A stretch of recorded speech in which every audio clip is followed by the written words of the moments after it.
Reggie here, your friendly neighborhood bodybuilder and comic book collector, and I want to welcome you to another one of my live streams.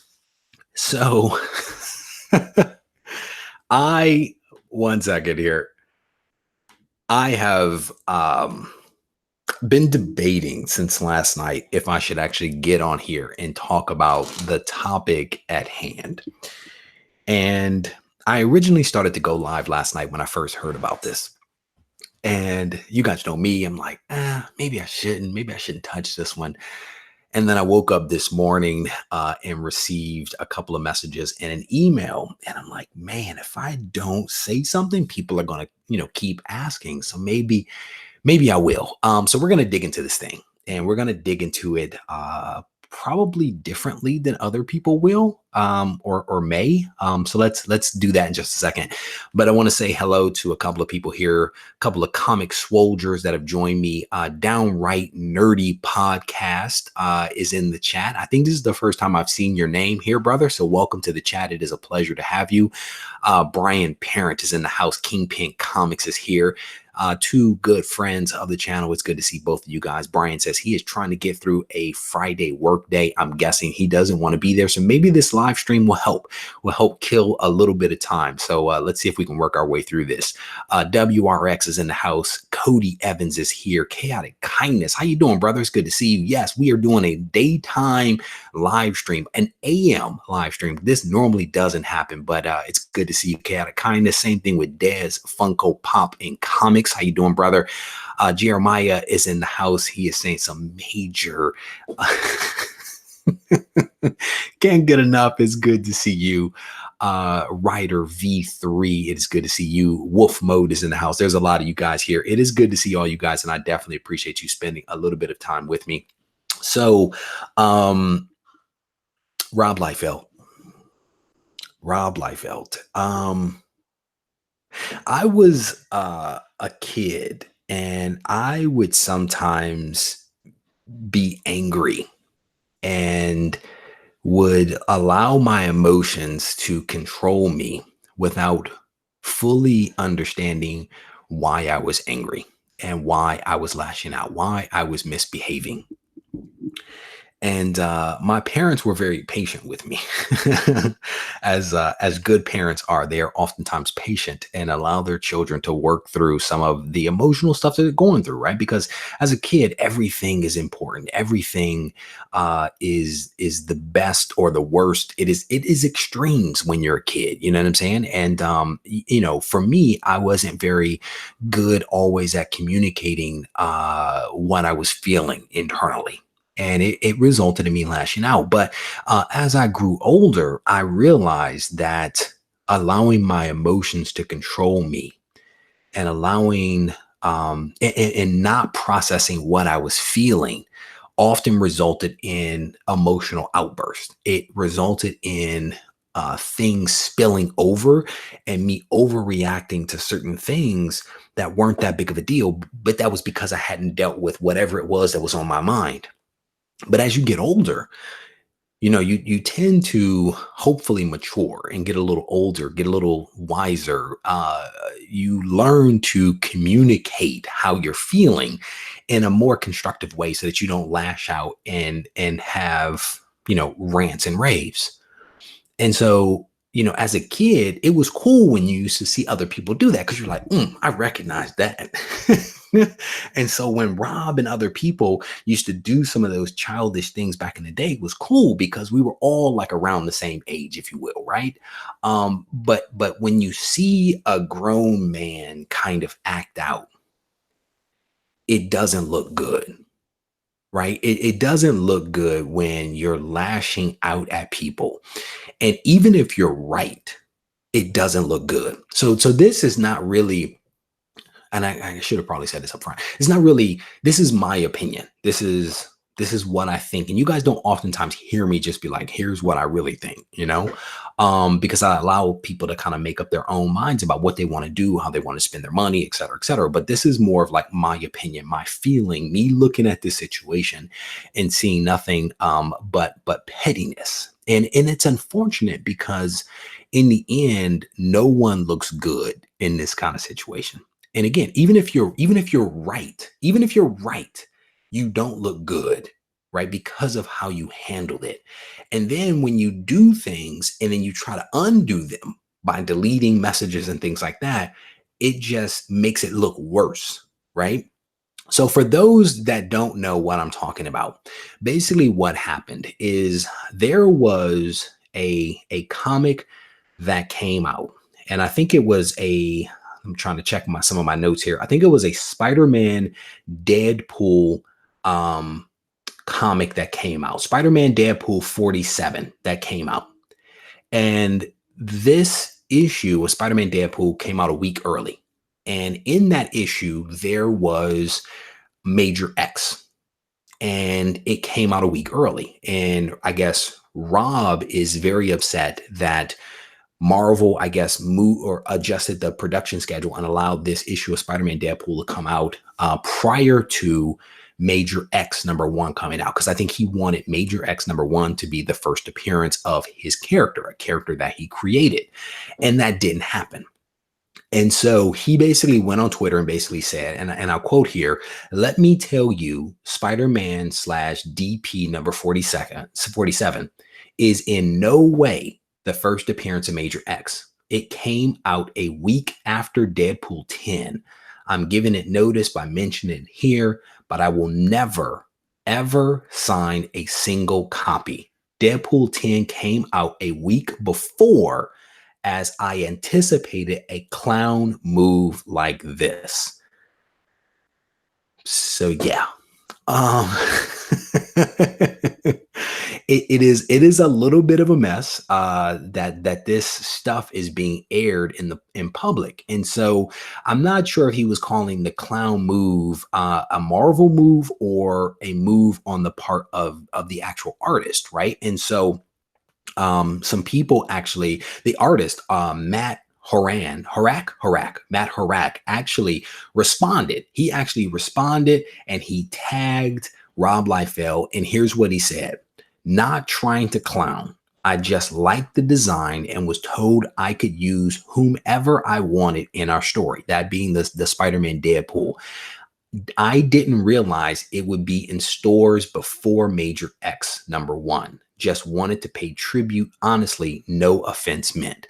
So basically, the artist for the book that came out is basically like, hey, it's not my fault. That's not what I was intending to do. I wasn't intending to clown you, wasn't intending to disrespect you. I wasn't attempting to trump your publication of Major X #1.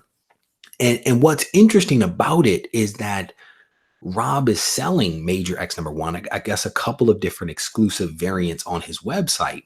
And he has these different packages that are set up starting at $99 up to, I think it was like $139 for a signed copy of a modern variant, which just $100 for a modern variant, that in and of itself seems suspect, right? So this is not the first appearance. This is the true first appearance. And oh, by the way, you can only get it on my website for $120. it just it just doesn't look good. And if you anticipated a clown move of this sort, then one, why did you let it happen? Two, why did you even work with Marvel to begin with if you anticipated them doing something like this? I find the whole thing a little messy. Here's Brick is saying this is a shame since Gen X would have had him on the cover as a cover appearance. The first appearance, though, makes it more desirable. Boyle is saying he should probably sign the books. I agree with that. Yeah, he is selling the issues. He wants to be the first, exactly, selling them Mighty Mail for a very high price, and I got issues saying he's mad because the stuff on his site wasn't selling out. Yeah, he kept saying that they were selling, they were going, there's only a few issues left, et cetera, et cetera. I mean, I think, even like J. Scott Campbell basically only sells a book, I think for typically, I think his signature is like $20 or something like that. To sell your signature for basically $100 that's a lot, man. I mean, I think Jim Lee, who is probably a better artist and also I think a more likable guy, oftentimes signs for free. The fact that Rob is seeming to make it mostly about the money, I think is what bothers a lot of people. And again, he may actually be right. He may actually be right in the fact that Major X, number one, might actually be the first appearance. Who knows? He might actually be right. But again, it just looks bad, especially when like the artist is apologizing and saying, hey, this wasn't intended to be something that was detrimental to you. It also looks bad when Rob actually retweets someone who sides with him and then blocks that same person when that person basically says, hey, here's the creator or the artist of that Spider-Man Deadpool issue is saying. That person then gets blocked. And then there are multiple tweets where he essentially clowns people. And then this morning, many of those tweets had already been deleted. So the thing is, if you're ranting and raving in public without thinking, and then you have to go and delete that stuff, maybe you should never have tweeted it in the first place. Maybe the best thing to do is to actually put the phone down and process through what's actually happening instead of just reacting so emotionally and then making a small situation a much, much bigger situation. It just, Boyle is saying, who is collecting Spider-Man and Deadpool anyway? Who knows? Mark Trippy says he needs to make it more about the feet and less about the money. Well said, because Major X's feet are not very good. And to be honest with you, Major X, in my opinion, actually looks like Colossus. I think people are saying Judge Dredd, but I actually think he looks a lot like Colossus. Let's see if I can find this book.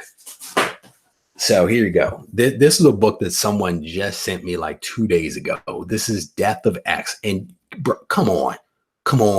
That looks like Major X right there. First appearance right here is in Death of X, issue number 1. The whole thing is just really, really a mess. Party Time Comics says the story sucks. I Got Issue says Major X is a major joke. Honestly, when I first heard about this thing a month ago, I actually decided that I wasn't going to buy it because I'm honestly, I don't have anything against Rob Liefeld, but I went back and read the New Mutant stuff that he worked on, and it wasn't very good. The writing wasn't good. The art wasn't good. And so I was like, do I really want to get this thing? And I actually didn't. And I'm glad that I stuck with my decision to not get it in light of like this mess that's happening. Now, I could say that I anticipated it, but that would be a lie, the same way that Rob is lying that he anticipated such a clown move. But my point is that I just didn't want to be involved in that stuff. And so if you bought it, Major X, who cares, right? If you bought it and you got it signed and it's coming to you in the mail or you met him recently at a con, who cares? If you enjoyed it, if you enjoyed the book, the artwork, if you enjoyed meeting Rob Liefeld, who cares? That's cool. I am not saying that you are bad people. That is not my thing, right? What I am saying is that this situation that's happening right now with the public mess is very unfortunate for everybody, because it makes things messy and it makes people look bad unnecessarily. Someone asked me if I think, hold on, let me read a couple more of these comments. So Rob is saying Rob doesn't care about the community. He's always been about the money. Oh man, I lost that comment. I would love for tons of people to bring 47. Perry Comics, you are hilarious, brother. He says he would love for tons of people to bring number 47 to get it signed. WRX is saying lots of talk about a character that will be forgotten about in a few months. Well said, because that's the thing is, will this character even stand the test of time? Who knows? I mean, he did really well with Cable. He did really well with Deadpool, but who knows what's going to happen with this Major X character?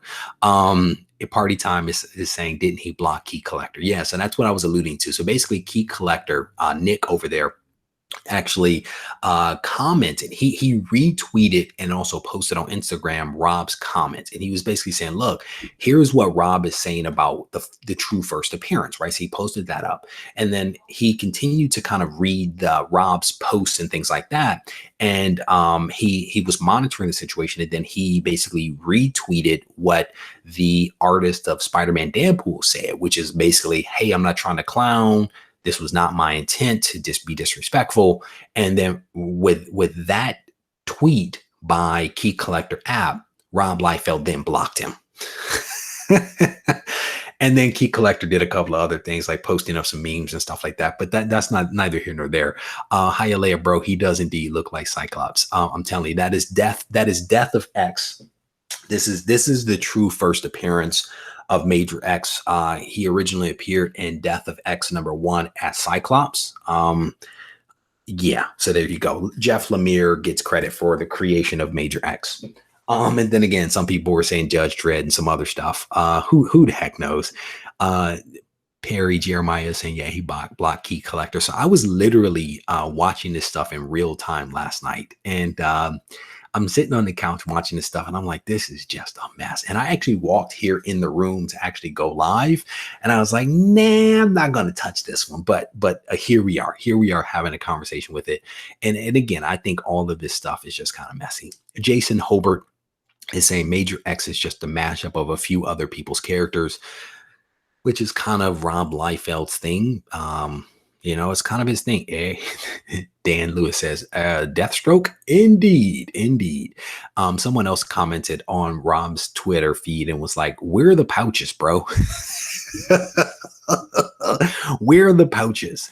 So here's the thing. Here's the thing. What I think is probably going to happen. Someone asked this question. They were like, what do you think is going to happen from like a speculation standpoint? And I mean, a lot of different things can happen. I think that in the short term, my guess is that both of these books will skyrocket.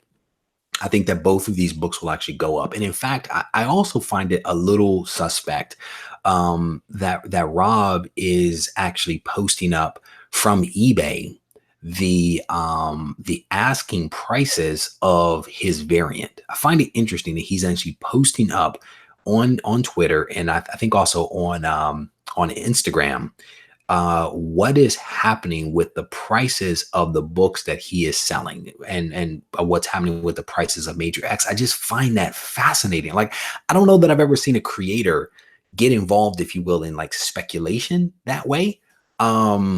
It's fascinating. But I think that potentially both of these books will actually go up in value. I think both of these books will go up in value. And then potentially when the noise dies down, I think that both of these books will potentially crash in value. That's honestly what I think is going to happen with this. I don't know if this Major X character is one that is going to stand the test of time.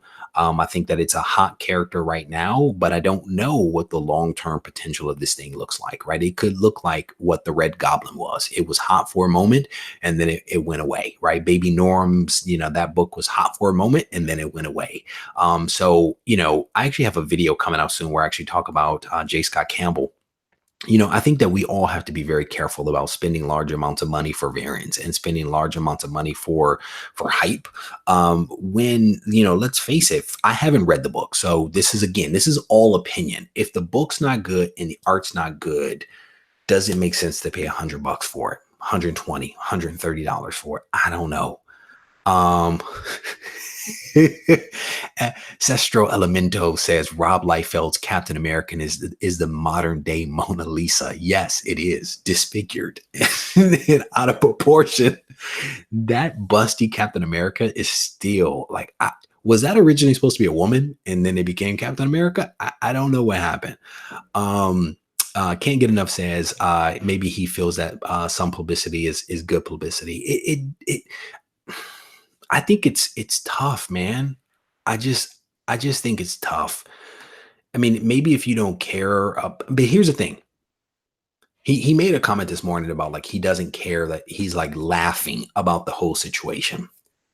If he were laughing about the whole situation, then I don't know if he would be getting so angry to like block people and delete tweets.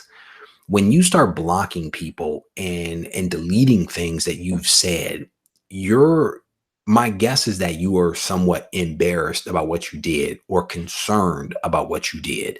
You're not laughing, right? I don't think that I've ever actually blocked anyone.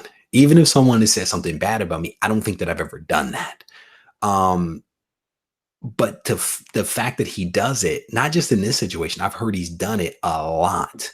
I've heard that he's quick to pull the trigger on blocking people. But to someone's point, I think it's Marks Madness is saying that Rob has always been an eccentric character. Absolutely. But eccentric, childish, petulant, It's a definitely a fine line. It's definitely a fine line. Even Todd McFarlane is eccentric, but I don't know that he's petty. I don't know that he's petty. Eric Larson is fiery from what I hear, but I don't know that he's petty. John Byrne, feisty, but I don't know that he's petty, you know? And I think that might be part of it. It's just messy. It's all messy, and I think it's all unfortunate. Perry Comics says it feels like the 90s, but with the internet right now, you can imagine Rob on Twitter in the 90s. Oh boy. I mean, honestly, I'm glad Twitter and Instagram and all this stuff wasn't around when I was a kid. To the point that I was making earlier about me being a feisty kid. I'm actually glad right now I actually will take time to process through things and will ask myself, do I need to do a video about that? Do I need to say this to this person, regardless of how they say things to me?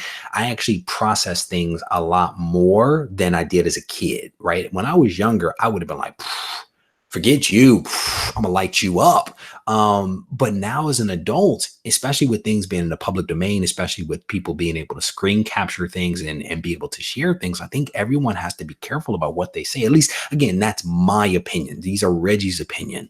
Um, Kachung says Major XXX will have an even larger pouch. Minor X will go up in value because of this tweet. Then yeah, it will crash to about a 50-cent book, I'm pretty sure, says Luis. I think it's Luis Boyle. Yeah, it's going to be interesting to see what happens with all of this. Um, my vet comic says there's a difference between eccentric and arrogance. Well said. Well said right there. Um, Chuck says, very glad people don't know what my email handle was back in the. I'm guessing it was an interesting email handle there, Chuck.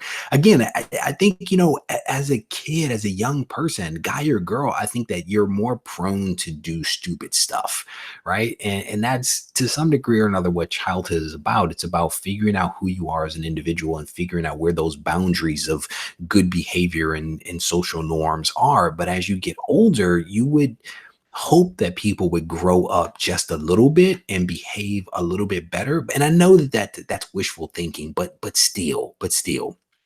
Um,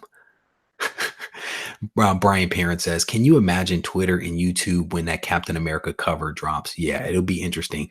Party Time Comics says Todd has original characters. His work talks for itself. Yeah, but at the same time, Todd can be a little arrogant. He can be a little arrogant and a little eccentric with some of his behavior. But again, you know, if you look at it, right? So Eric Larson, Todd McFarlane, Rob Liefeld, Jim Lee, a bunch of other guys were over at Image. And many of the guys I think were taking that work very serious. But if you look at what happened, didn't Rob get put out? Like out of all those eccentric cast of characters, not necessarily Jim Lee, because I don't think he's kooky.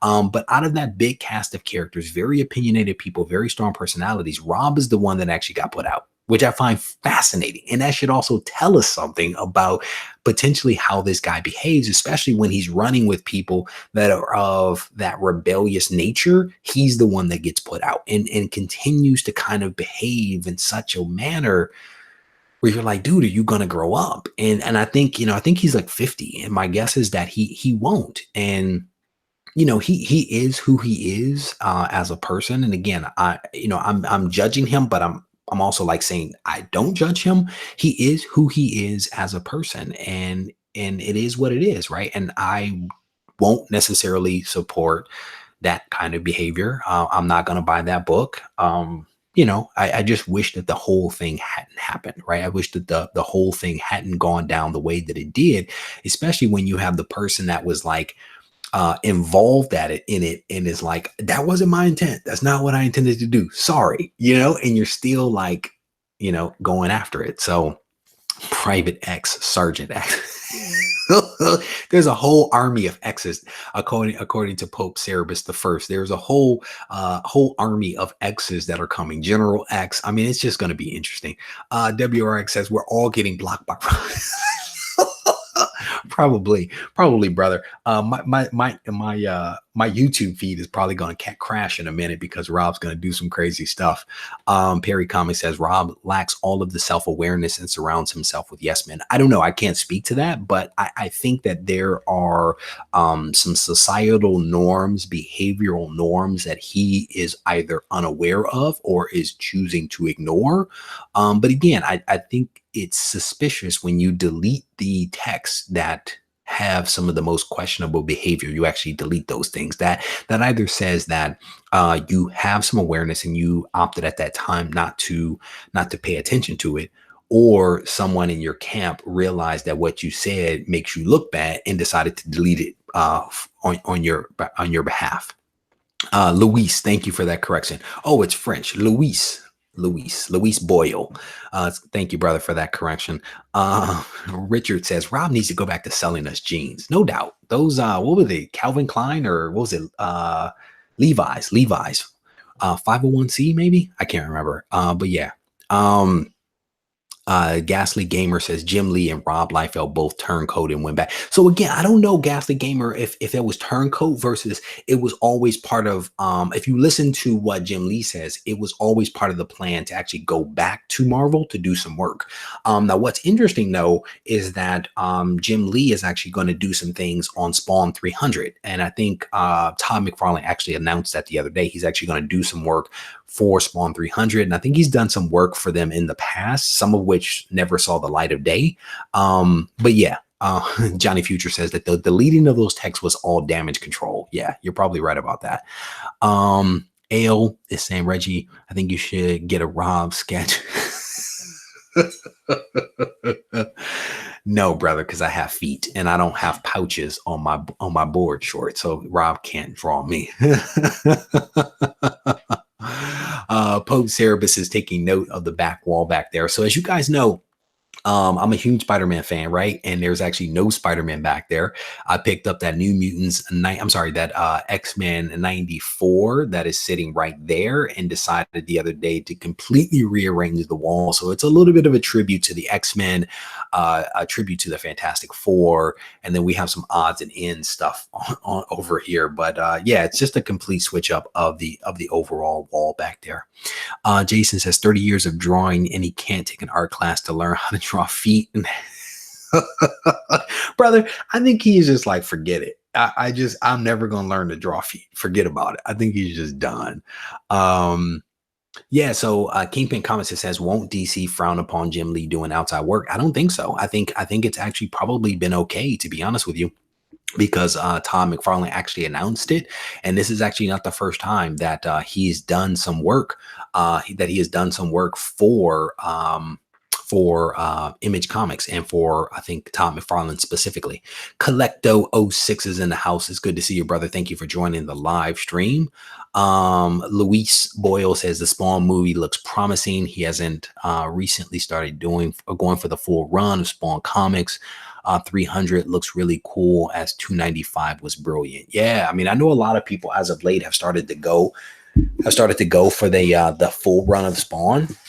In fact, I think like 3 or 4 people just in the last couple of days have just messaged me saying that they're actually going for the full run of Spawn, which I think is great. You know, I actually don't even have very many Spawn books at all in my entire collection. But one actually just arrived from a subscriber. He actually sent me a Spawn 285. This is the variant cover D. I actually just got this a couple of days ago. It is a pretty nice Spawn cover. Little creepy, but it is a really cool cover. This is the Matina cover, Francisco Matina cover, Virgin. So definitely a nice cover that just arrived. And I'm not really a big I'm not a big Spawn fan, but that's a cool book. And I know a lot of people are actually going after that. So yeah, Stampede 215, how you doing? Welcome to the live stream. What did you miss about Rob? You missed a bunch of tomfoolery, brother. We'll recap here in a couple of moments, but people again are taking note of the back wall. I basically removed all of the ASM off the wall because I'm doing a lot of Amazing Spider-Man stuff right now, right? A lot of my hunting videos, a lot of my haul videos are all Amazing Spider-Man because I'm on this hunt to put together a run of Amazing Spider-Man. And so I decided that maybe everything shouldn't be Spider-Man all the time, every time. So I decided to switch out the wall back there and put up some non Spider-Man stuff. And because the Disney Fox deal is now complete, that's part of the reason why I decided to go with the wall that you see back behind me. So just kind of mixing it up, doing something a little different. And this was probably the very first major change to the back wall, with the removal of Spider-Man from back there. Um, Sestro Elemento is saying Liefeld has started doing covers for DC now. Superman is looking as musty as kind of hormones are these dudes on that they're getting. Yeah, let me not. Um, so downright nerdy podcast is saying, who do you think will make a first appearance in the MCU, FF or X-Men, and who do you want casted? I can't answer the casting question. I'm not good at casting, to be honest with you. I don't really know actors' names. So I think we could see the X-Men first. And I say that because if you look at all of what's swirling around the X-Men right now, with I think it was Extinction, with X-Men Disassembled, with the new series the two new series I think that they're about to start doing for the X-Men. I think that Marvel is basically now all in on the X-Men again. It's no longer about the Inhumans, it's about the X-Men. And they recognize that the Fantastic Four is the first family and is an important family, but the X-Men is a moneymaker. The X-Men are wildly popular, despite the movies that have not always lived up to expectations. I think that we will probably see the X-Men first.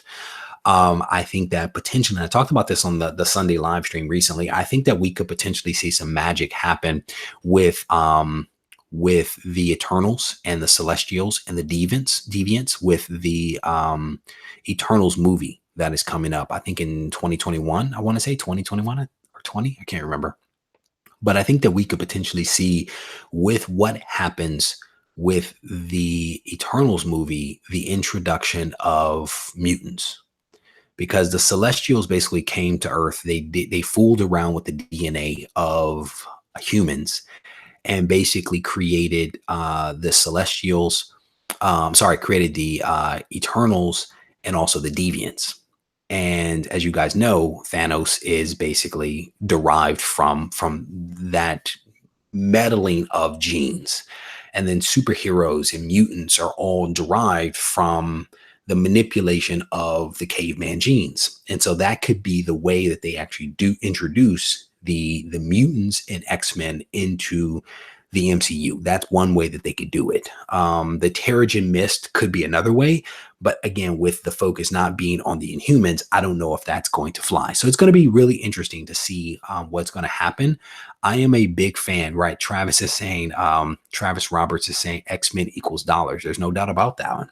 And, to that point, though, I think that things like Hulk 181, Hulk 180, the X-Men books, I think that all of those books will continue to rise in value the same way that the FF books will. Now, you could make an equally compelling argument that because they are moving into space right now, that you could, in fact, see the Fantastic Four. There is no doubt about that. And at the end of the day, you can speculate either way. You can make all kinds of really compelling, really intricate arguments on both sides, for one, for the other, against one, against the other.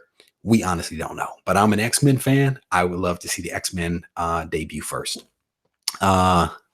Aggressively Relaxing says Rob Liefeld's story is so on brand. He is forever the man for his pouch characters.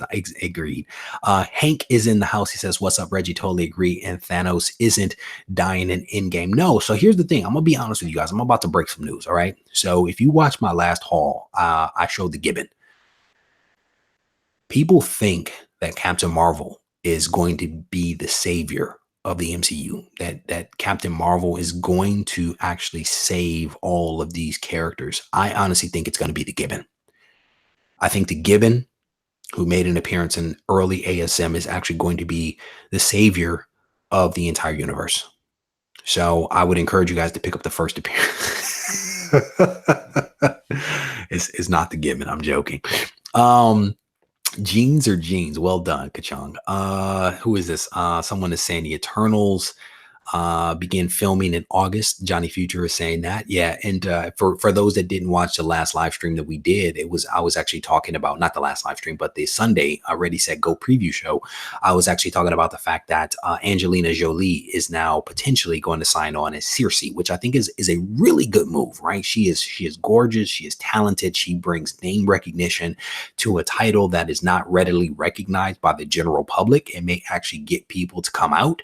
And my guess is that they are not going to waste her talent and her significance on an insignificant movie. That's at least my thought, right? So they're going to either drop some major stuff into Eternals, or they are going to have her appear over a period of time to maximize that star power, right? And I don't know if Eternals is a one and done. My At this point, I don't think we really know. I think it appears to be one and done, and so I don't imagine them spending a ton of money to get Angelina Jolie on a filler movie, right? So I think that something major is probably going to happen in that movie.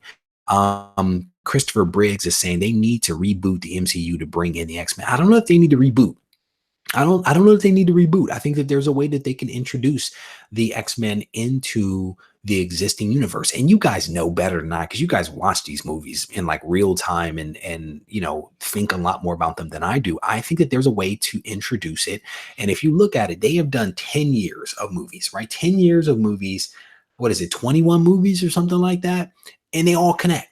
Like, how is that possible that you can do 10 years of movies, 20 movies, and they all connect? There are threads out there that will allow them to latch into. That is my assumption based upon the talent of Kevin Feige and based upon the talent of what these people are doing.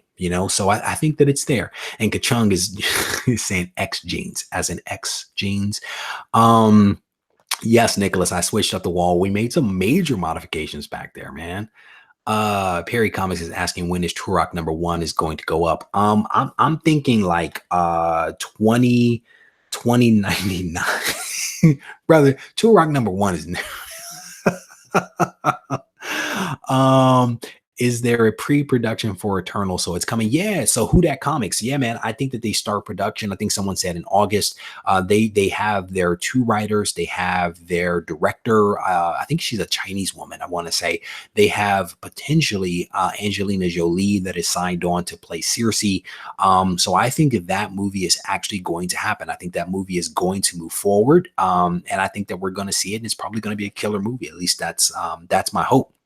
So Johnny Future says, yeah, even Conan is coming into the MCU. Maybe he just broke into the main Marvel universe, right? So there is a chance that even Conan could be seen. I think that these dudes are just they are super talented with the things that they're doing, and I think that anything is possible because they are such wonderful storytellers, and so that's what makes this speculation game so much fun, is that we can speculate all day and all still be wrong and still all be entertained thoroughly whenever the next movie drops, because they're going to come up with some craziness that we potentially never saw coming. So I think that's what makes all of this fun.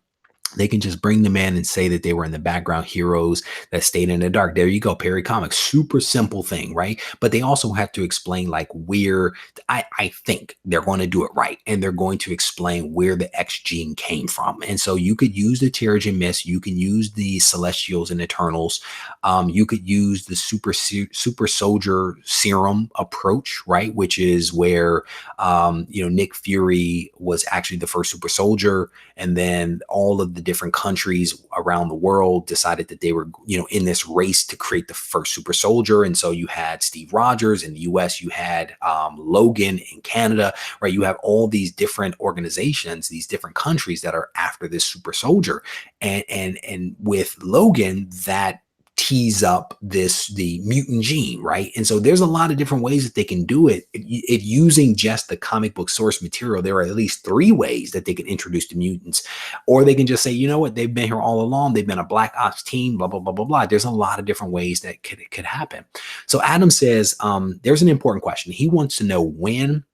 Now, I want you guys to listen up because this is serious. He wants to know when Squirrel Girl is coming to the MCU. The Squirrel Girl, she is probably going to be When the gibbon ends Thanos, Squirrel Girl is going to play a role. That is my official opinion. That Squirrel Girl and the Gibbon, will save the MCU. If you guys haven't seen that in-game meme with Ant-Man and Thanos on Instagram, you are definitely missing out. You definitely want to check that out. Party Time Comics says, don't be surprised that Nick Fury knows about the X-Men. Yeah, there's definitely some cool stuff that's going to happen there. All right, so curious, but does anyone think that the Venom Null Kate story can be in the MCU? Venom seems to be going cosmic null. Is I don't think that that's going to happen, to be honest with you, right? Because Sony actually owns Venom, Hank. And my thing is, I think with the success of the last Venom movie, I don't think that they're going to loan the MCU the rights to use Venom to be able to do the null stuff. My guess is that Sony, that is, will potentially pull back the rights to Spider-Man, potentially pull back the rights to Spider-Man now that they made so much money with Venom and have announced, what is it, Venom 2 now. They may pull back the rights to Spider-Man and try to use Spider-Man themselves. And it would be cool to see like a Craven Spider-Man story. That'd be fantastic. I don't think that we will see Venom in the MCU just because of the success that Sony had. Now, if they had failed to make money with that Venom movie, I think that anything would potentially happen. Johnny Future is asking a very, very important question. He says, when is Reggie coming into the MCU? He already has the physique and sword. Brother, I don't have the physique anymore. I'm like dad bod right now. Okay. I am dad bod. I had some coffee cake last night before bed. I'm gonna have some coffee cake as soon as this live stream ends. I'm total dad bod. I am still going to the gym a little bit. But I need a couple of months to get back in the fighting shape to stand next to Conan. I could make a cool Silver Surfer though with some work. I did a black and white photo shoot one time, and I could be a cool Norn Rad if they were to make him black. I'm just telling you, I'm just putting it out there, putting it out there. Johnny Future, thank you for that $5 super chat, brother. I definitely appreciate that. I Squirrel Girl has a War of Realms tie-in. It's gonna spike hard. I actually haven't picked up that War of Realms. I know people are pretty excited about it. I think that was Jason Aaron's like work with Thor stuff. I haven't looked at any of that. That was just one of those titles. I kind of sort of, I personally looked at it as a money grab, and so I'm not going after that one. Again, this is an opinion. This is an opinion live stream. If you like Rob Liefeld, if you like Major X, if you got those books signed, if you love Squirrel Girl, if you love Pouches, if you love the Gibbon, if you love War of Realms, this is not me passing judgment at all. So just having a little bit of fun. Kingpin Comics says he is getting rid of his dad bod with keto. Brother, in that photo that you sent me, yeah, that sounded a little sketchy. But in that photo that you sent with Rob, you were looking a little slim there, brother. You were looking a little slim. So keep it up. Keep up the hard work, man. That's what being a comic soldier is all about. On the hunt for comics and also killing it in the gym. Comic soldier. Brick Hunter says Reggie's superhero name will be Major G. Major 1G, according to my buddy Grant, who I met at WonderCon. So no, I don't think Norrin Rad is black. I don't know what he is. If I remember correctly, he was a pale complexion guy from some planet out somewhere in the ethos. So anyway, I'm going to get myself off of here. I have been not ranting and raving, but rambling for quite some time. Down 60 pounds. Goodness gracious, brother. Congratulations, man. That is awesome, brother. That is definitely awesome. I think at some point, again, as we mature, as we get older, I think we have to seize control of our behaviors, our actions, our bodies. And it sounds like you are definitely doing that. My hope is that Rob Liefeld can do that as well. Oh my goodness. So I put out this appeal the other day to people and I said, hey, what topics are you interested in me covering?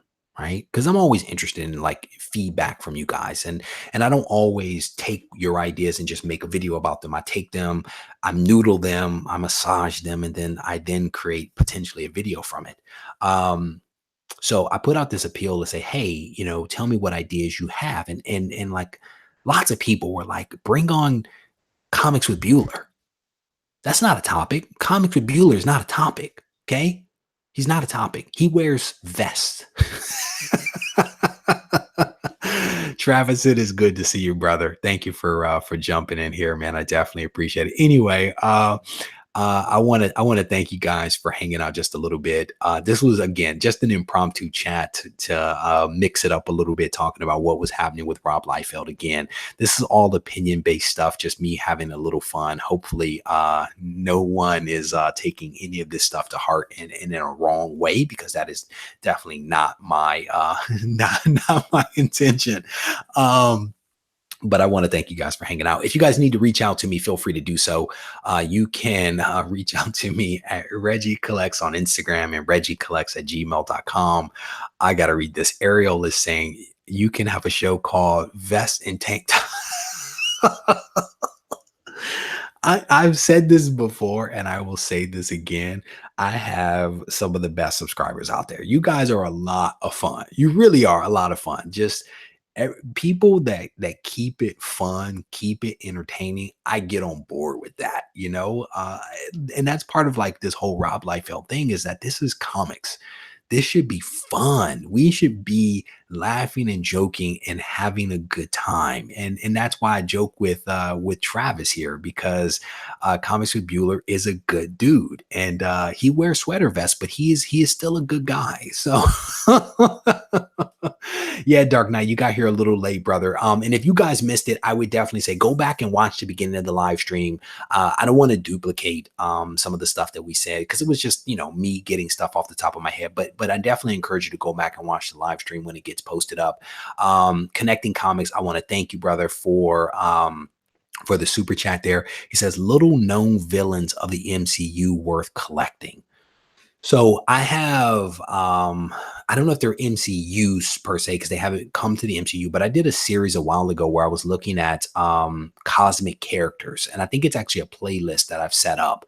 And part of what I was speculating is that if the MCU continues to go in the cosmic direction, who are some of the characters that we may actually see in the MCU as like Guardians of the Galaxy came to life as they continue to explore the universe. And I actually started this series many, many months ago. So this was all very much speculation at the time. But if you're curious about characters that could potentially come into the MCU that are of a cosmic nature, there is a playlist set up, and I definitely encourage you guys to go check that out, because I think I have like maybe 6 or 7 videos on like characters like the In-Betweener and the Beyonder and the Gardener, et cetera, et cetera. I think there was a really bad one that I did on Death where I actually got some stuff wrong in that one. That was an early video, but definitely go and check out that playlist. Ariel says you should just continue doing more family friendly shows with Nerdy Girl. And he says we have a good awesome dynamic together. Nerdy Girl is a lot of fun. She really is. And for all of the live streams that I do outside of this one, there is always like an agenda. There's always a plan. There's always not necessarily a script, but there is an outline that gets developed. And with Nerdy Girl, we still have that, but we just kind of meander through things and just have a good time. She has a great personality, great temperament, and I enjoy working with her. So she may actually make an appearance again sometime soon. I actually been having a conversation through last night into this morning with another guy here locally that I've gotten to know pretty well. He is probably going to come on with some killer books. So stay tuned to the Ready Set preview show that I'll be doing on Sunday at 7:30 to find out more about that. And again, if you guys missed the beginning of this live stream, you definitely want to go back and watch it. But I want to thank you guys for hanging out just a little bit. And like I said, if you need me, don't hesitate to reach out. And if you are out there hunting for comics to each one of my comic book soldiers, I want to wish you luck.